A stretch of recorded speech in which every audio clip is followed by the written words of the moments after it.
this week's episode of Naruto Shippuden, the Kaguya Otsutsuki backstory arc continues. And in this week's episode, we get to see the formal introduction of the younger versions of Hagoromo and Hamura, the two sons of Kaguya. Before going any further into this review, let me just highlight a mistake that I did make in my last review. I was under the impression that when Kaguya Otsutsuki actually came to Earth, she was already pregnant. No, actually she was knocked up by Tenji, who was the man that she apparently fell in love with. The reason this was so strange to me was because in the last episode, this was a fact that was practically glossed over, and they really didn't show how much time had actually passed since they actually met each other. But it is officially confirmed in this episode, so the father of Hagoromo and Hamura was indeed Tenji, and was unfortunately devoured by the divine tree itself. And Kaguya is continuing to feed this tree with all of her devout followers, and that's because she's preparing for a massive invasion. That is right. However, the details of this invasion are not being given out to her sons,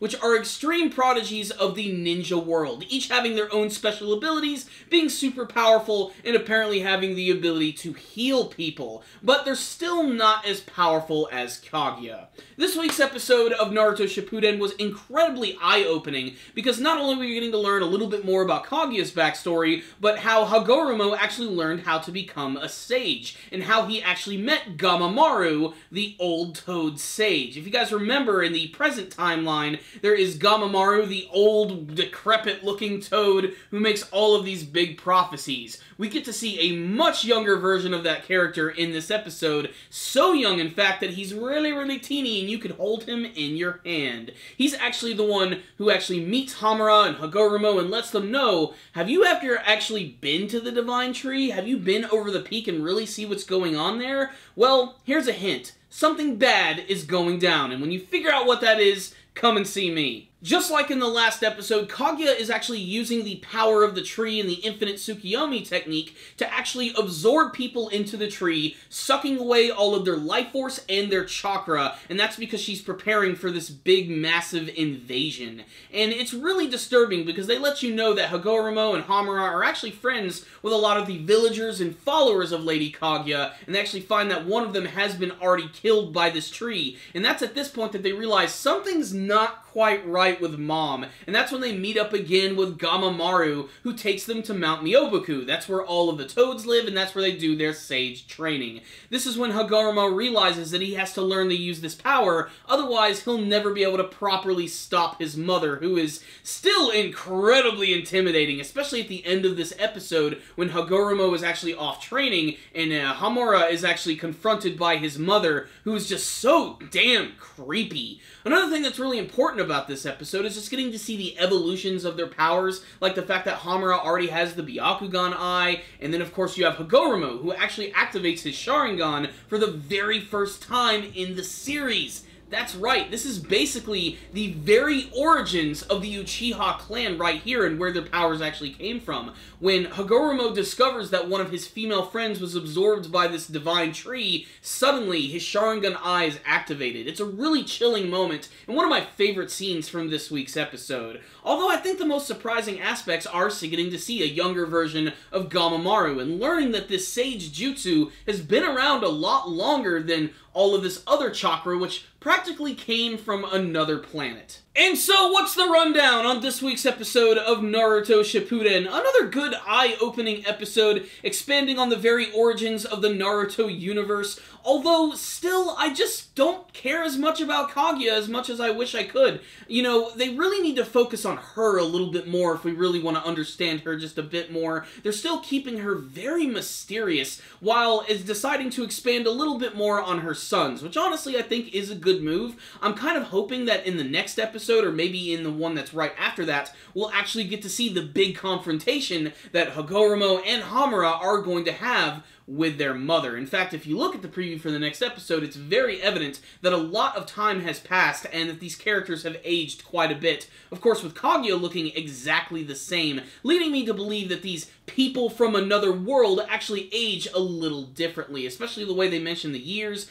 how Kaguya has ruled for eons even. It's pretty strange. It's also very disturbing that for this long, she's actually been harvesting people and using their life force to actually, like, power up this tree and create her very very own little personal army. Not to mention, this is also bad for the Sage World as well, as according to Gamamaru, this tree is actually absorbing the very life force of the planet, and therefore taking away all of the Sage Chakra. It's only a matter of time before this thing eventually becomes the Tree of Might from Dragon Ball Z and sucks the planet dry.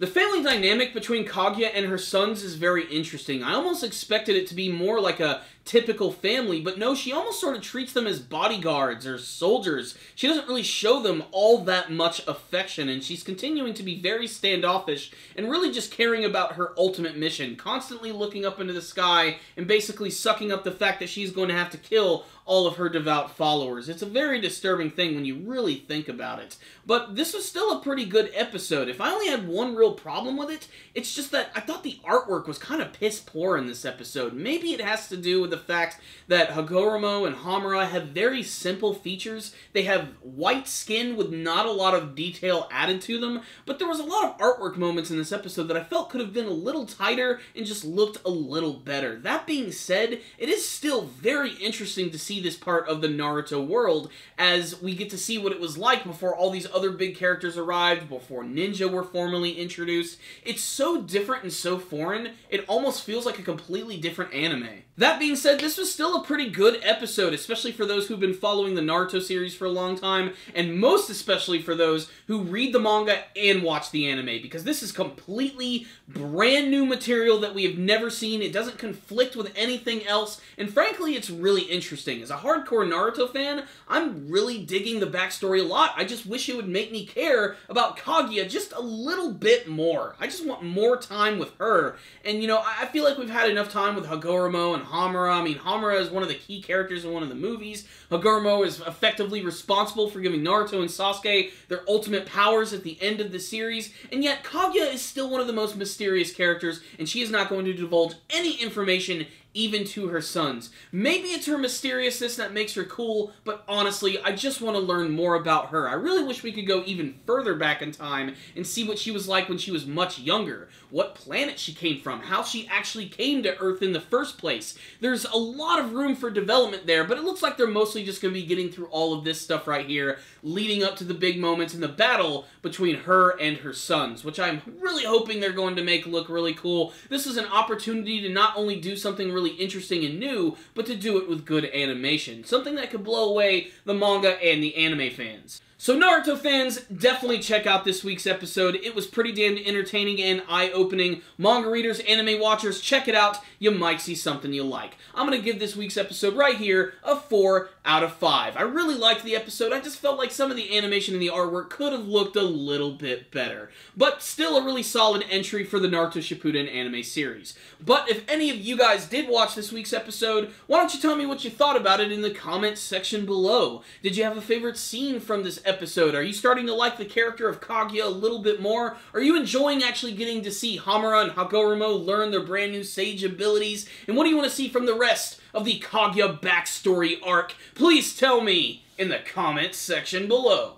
Thank you guys for watching this review. I really cannot thank you guys enough for checking out the videos on our channel. We really appreciate it. If you would like to help support the channel, why don't you hit that like button? Maybe subscribe to the channel so you can see all of our latest anime and manga reviews. You can also check out all of the cool links we got going on in the description box below. Thank you guys again for watching, and as always, stay dandy, baby.